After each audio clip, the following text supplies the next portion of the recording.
IPL 2026 సీజన్లో royal Challengers Bengaluru బౌలర్లు Delhi Capitals బ్యాట్స్మెన్లకు చుక్కలు చూపించారు.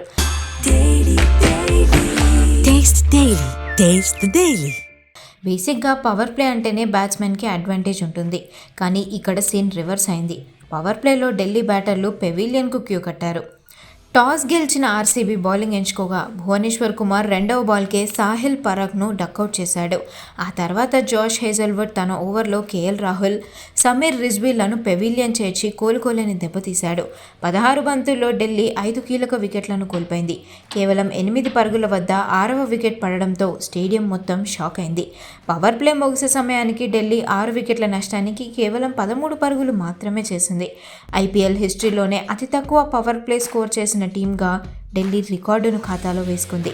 ఇంపాక్ట్ ప్లేయర్గా వచ్చిన అభిషేక్ పోరెల్ 30 పరుగులతో ఒంటరి పోరాటం చేయడంతో Delhi score 75 పరుగులైంది.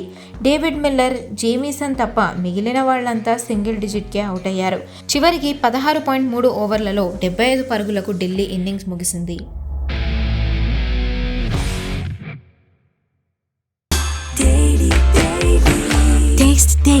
Taste the Daily.